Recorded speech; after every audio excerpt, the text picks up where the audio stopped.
Jesus born in Bethlehem. At the very outset of this great feast of Christmas, let me take the privilege of wishing you all, my dear brothers and sisters, the happiest Christmas greetings.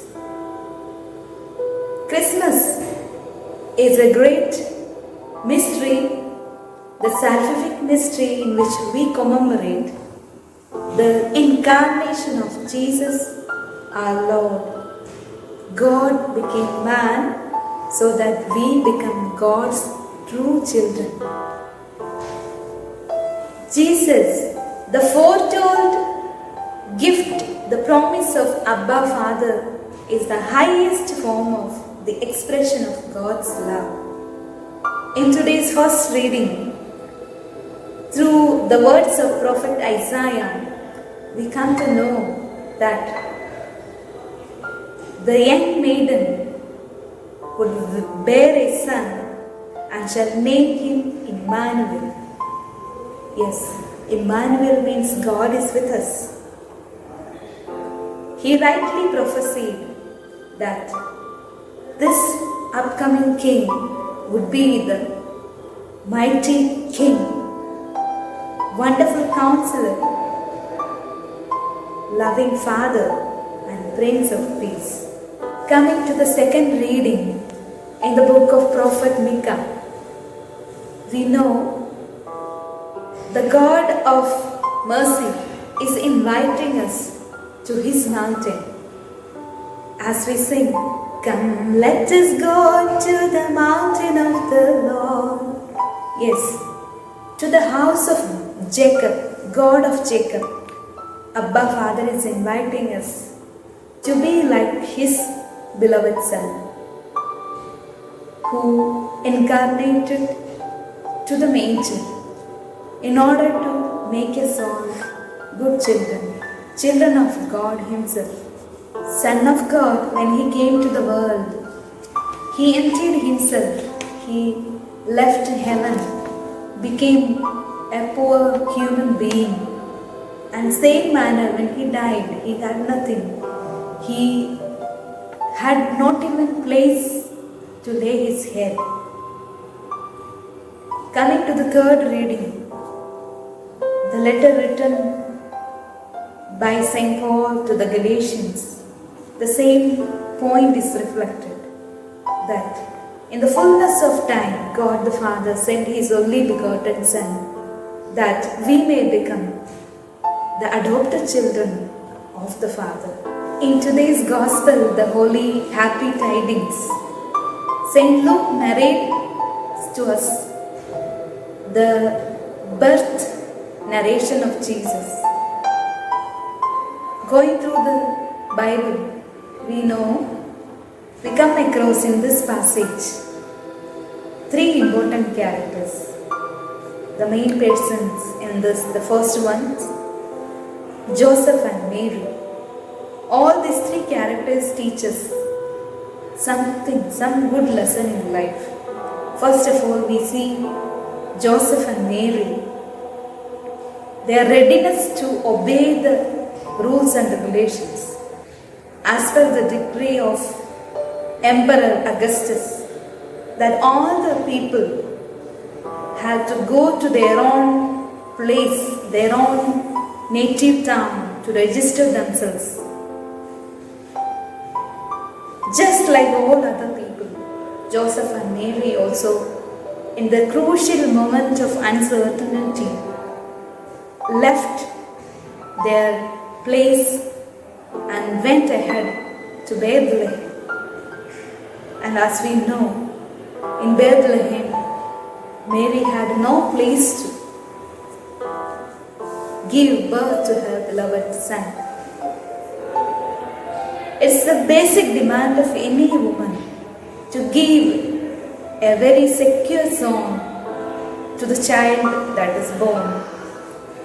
But in the case of Mary, the young handmaiden of the Lord very well understood what the consequences of the journey. Still, both Joseph and Mary remained quiet and calm obeying the will of God, trusting in the providential love and care of Abba Father. It's a fact that we, the missionaries, we the chosen ones, the great quality that we need to accommodate for our character. As we know, Mary and Joseph got no place in any inn. Mary gave birth to her beloved son on a manger, wrapped him in bundles of clothes, fulfilling the wish of the Father. Any moment, every moment, they are our role model in accepting whatever situation God is providing. The good Lord always does wonders to make whatever is of ours to be more and more good and beautiful. Even it may not seem to be best and better at the present moment. Now the Lord of great mercy becomes a model for all of us. The Lord of this universe have taken birth in a simple place to be a model for all of us. All of us always wish to be in a comfortable place, to be having the best item every time, everywhere.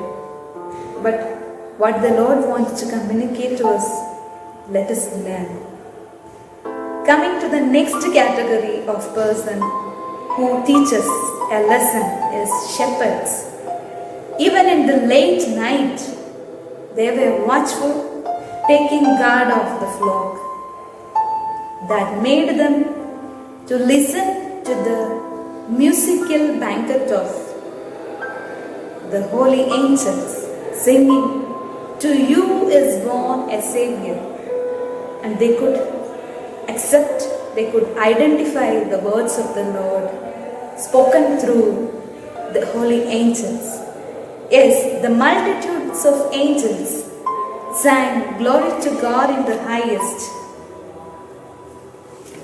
We know the next persons whom we have to learn the character I want to describe is nobody but the angels. Angels who always fulfills the wish and desire. The correct message of God is communicated by them. In the Bible we see so many examples where the angels become the true messengers of God. In the birth of Jesus, our Savior, the same thing happens.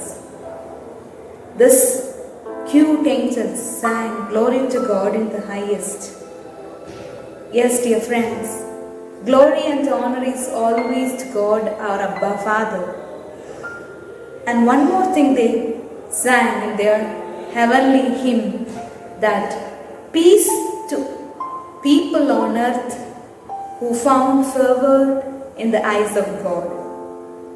Yes, this is the point I want to communicate to you, that peace is the greatest gift that we all search for. We know Jesus is the Prince of Peace who came to this world in order to give us peace, the greatest gift the whole universe searching for.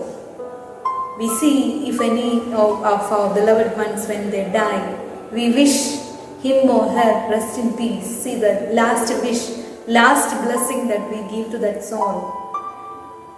While people live on earth, we want nothing but peace. The Lord brought the same. After resurrection also, Jesus came and stood before his beloved disciples saying, "Peace be with you." Yes, this is the greatest gift Jesus wants to give us. And there is one conditional clause, that is peace to his favored ones. How can we mold ourselves to be the favored ones of God? Friends, in this Christmas time, we need to do this great act of becoming peace lovers. to earn the gift of peace brought by our Prince of Peace. For this He has showed us all the model. Just the incarnate Word is a replica of humility, purity and simplicity. If we can accommodate these qualities in our lives, to see the face of this incarnate Word in our brethren complete, we find peace everywhere. We can be at peace and we will be messengers of this peace. During this Christmas time, let this be our motto, let this be our only purpose of celebrating the Christmas, being the messengers of peace to all whom we meet. So help us the Lord. Wishing you all once again the most happy Christmas.